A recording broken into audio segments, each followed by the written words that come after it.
cuando no había televisión y la gente se armaba una especie de ronda, ¿no?, en torno a los receptores, que eran unos aparatos enormes, valvulares, pesados, que dependían de estar conectados a la electricidad. Una serie de cosas que después iban a cambiar, con la aparición de los transistores, por ejemplo, con la reducción de esos aparatos y con la portabilidad, algo que nos hizo poder llevarnos la radio con nosotros. Claro, ¿no? Poner la radio en la oreja para ver algún partido de fútbol, de Racing, del equipo que sea. Creo que te tengo, Pedro, ahí, a ver. Ahí estoy, me puse en otro lugar. Perfecto, Pedro, perfecto, encima con Está muñequitos bien, de fondo, con un Don Ramón ahí atrás que veo, me parece que está sensacional. No, es Felipe Solá, dice, no. Es otro, todos lo confunden, pero no, vos sabés que vos estabas justo diciendo la portabilidad, y es ese momento. Yo creo que la radio, como cualquier otro elemento, no es en sí nada algo bueno o algo malo, ¿no?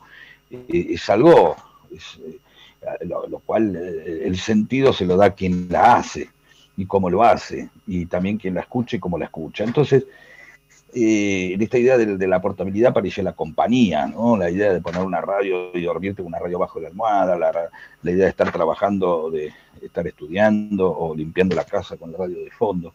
Y ahí aparece la virtud de la radio, que no monopoliza los sentidos, ¿no?, sino que acompaña, no te está pidiendo, no te mete en un lugar de sumisión como medio.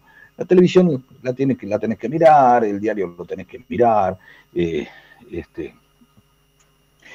la radio está ahí, está flotando alrededor tuyo, no te está pidiendo la exclusividad de la atención, por eso podés manejar, comer o hacer lo que quieras escuchando radio, ¿no?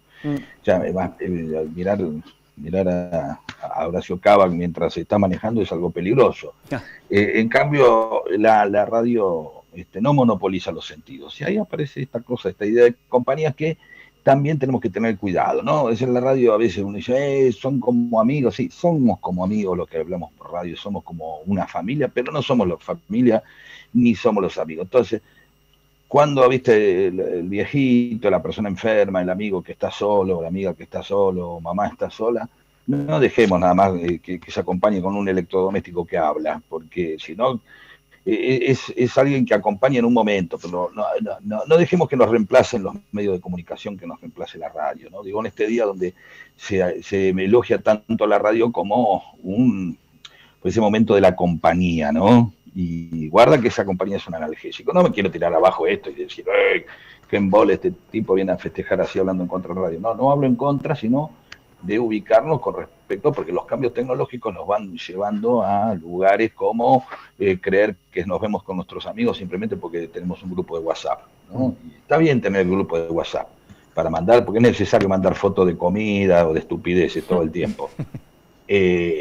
Sí, somos como pequeños Alejandro Romais o Sankeleviches, ¿viste? Que sí, programamos nosotros, producimos claro, y programamos, ¿viste? Voy a decir que a la mañana me mandó, buen día, y te mandó un chiste acerca de Majul, un sifón, qué sé yo. Y vos decís, y entonces claro, nos vamos programando, nos vamos entreteniendo entre nosotros, ¿no?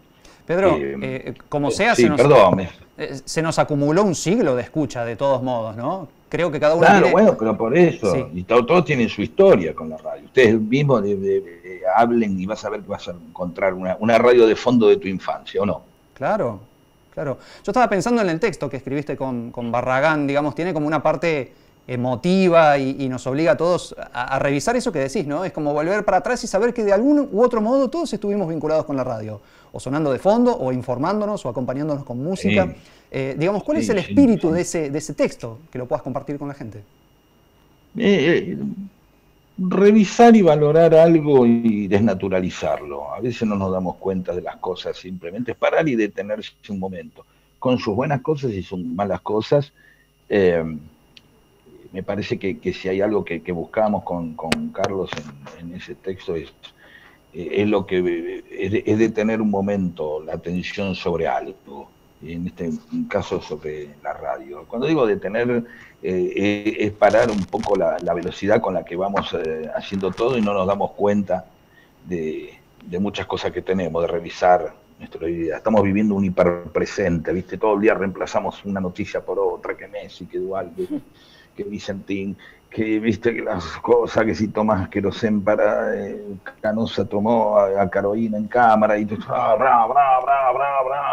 y no paras un momento a poder reflexionar. Me parece que un poco el espíritu era eso, es parar y ver un poco el tema de la radio, sabiendo que existe, que es un aparato que está ahí, que nos podemos comunicar, que todos hemos tenido pedazos de nuestra vida a través de ella, ¿no? Cada uno de ustedes. Y fíjense que lo que decían ustedes al principio, ¿no? Y también no es el medio más ameno para el que escucha, sino muchas veces es uno de los medios más amenos para los que empiezan.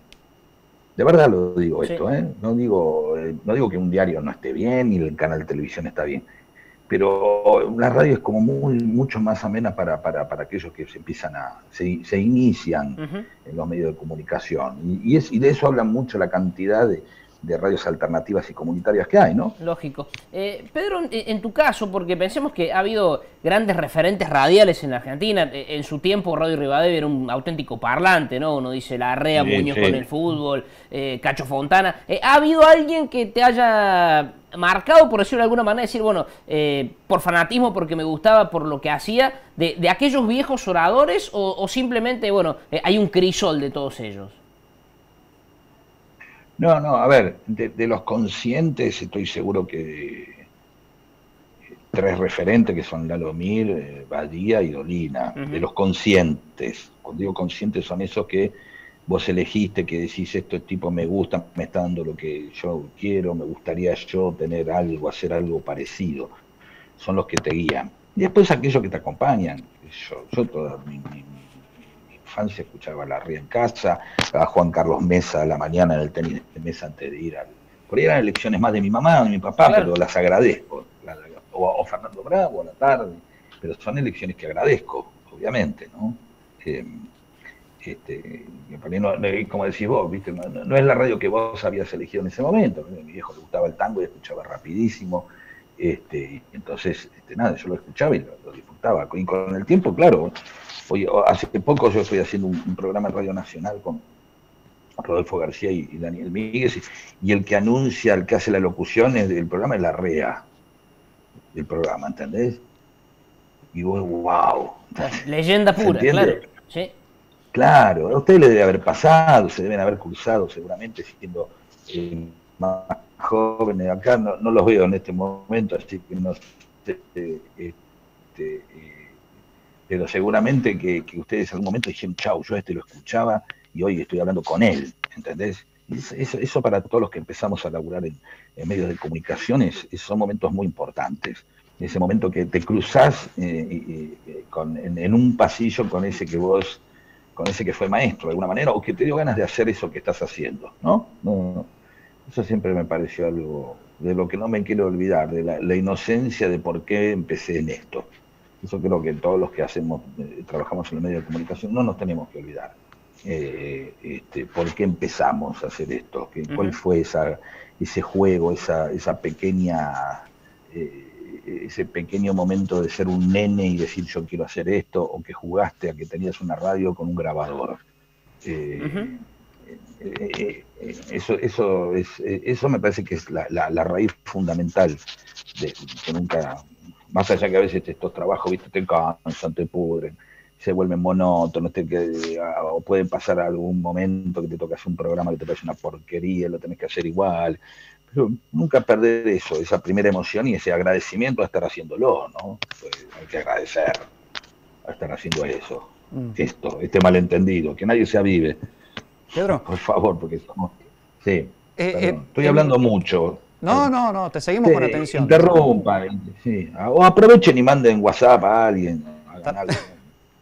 No, te quería preguntar, en paralelo a lo que ha sido el devenir tecnológico de la radio, que recién estábamos haciendo una introducción de cómo fue cambiando de aquellos aparatos que primero eran las radios de galena, que se llamaban, después, bueno, aparatos muy grandes que estaban en algunos hogares, no en todos, hasta que se pudo democratizar esa tecnología, hacer accesible lo de la portabilidad para podernos llevar con nosotros la radio donde sea, inclusive el auto.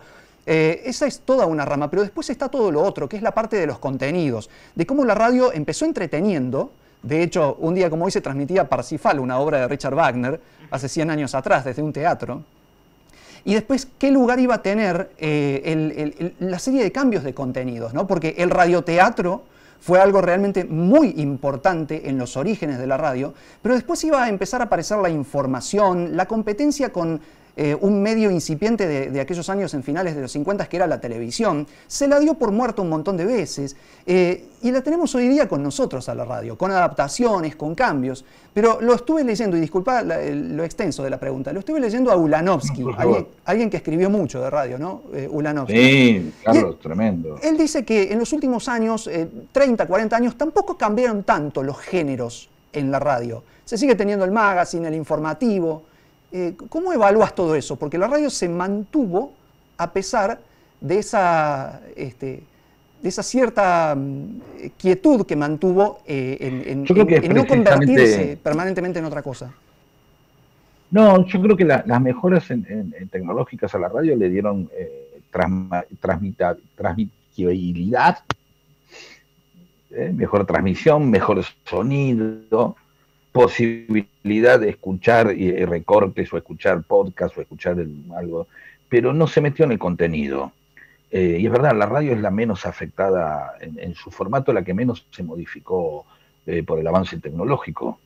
En todo caso, vos podrás escuchar, en vez de una radio a transistores arriba de la mesada de la cocina, lo podrás escuchar por la computadora o por el teléfono, pero la radio sigue siendo la misma y los lenguajes cambiaron, obviamente, son más amplios, más osados, más transgresores, se van corriendo, como en el resto de la sociedad, y las posibilidades se multiplican, porque la radio, se pueden hacer una radio online, un par de pibes y pibas se pueden juntar y armar un programa, y está muy bien.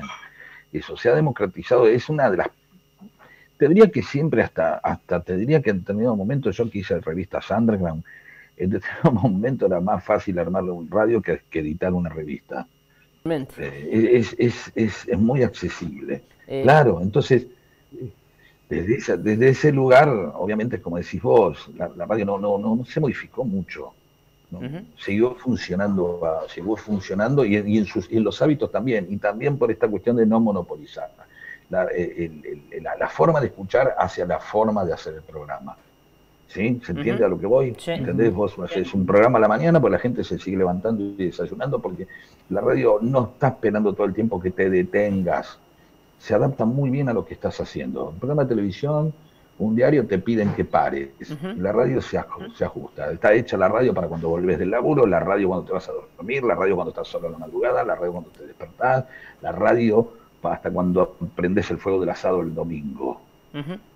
¿Sí? Pero finalmente, y agradeciéndole el tiempo, la verdad que es un gusto escucharlo, no creo que en ese simplismo, bueno, la grieta que vivimos, el momento político de hoy, que un lado que del otro, pero ¿qué reflexión le lleva a todo esto? De que estemos, y los medios con un rol también tan importante en esto, ya más en el ámbito político, de que estemos viviendo este tiempo tan especial, ¿no? Un poco lo decía recién en la apertura, la vorágine informativa de cosas, y como que no detenemos a vernos otro tipo de cuestiones realmente importantes. Y el factor grieta, en el cual, o llámele como le llame, estamos inmiscuidos. ¿Qué se puede opinar de eso? Que hay que aflojar las intensidades, distinto vamos a pensar, hay que acostumbrarse a pensar distinto, no pasa nada, estamos como indignados, qué sé yo, por esto. Sí, a mí mientras no me venga, yo puedo hablar con cualquiera, no voy a hablar ni con un tipo que golpea a las mujeres, ni con un racista, ni con un pederasta, pero se puede hablar, todo lo demás se charla. Ahora, si ya estamos hablando de querer matar gente o meter en cana a gente sin razón, o porque un periodista te convence que alguien tiene que estar en cana y vos te querés meterlo en cana porque ese periodista, en este sentido también los medios estábamos mostrando un momento donde también estamos viviendo los límites que a veces tiene la ley y la autoridad, y de pronto no poder intervenir en todo lo que está pasando, los incendios, todo, un momento de que hay cosas que tendrían que aflojarnos un poco, algunas cosas, a ver, dejar de andar buscando todo el tiempo si esto pasó por esto y por el otro, ir y terminar con el tema. La verdad que lo que estamos viviendo con los incendios en la Argentina, con la pandemia, es un momento delicado como para estar todo el tiempo especulando políticamente, ¿sí? Y salir a transgredir y salir a a boicotear y salir, ¿viste? Digo, es un tema y lamentablemente vamos a vivir ojalá que no, alguna paradoja importante con respecto a formas o cosas que se dijeron en los medios y que después de las cuales después nadie se hace cargo, porque también, digámoslo, este hiperpresente, esta hiperactualidad hace que nadie pueda, a pesar que es una época donde queda registrado todo lo que decís, nadie se hace cargo de lo que dijo la semana pasada.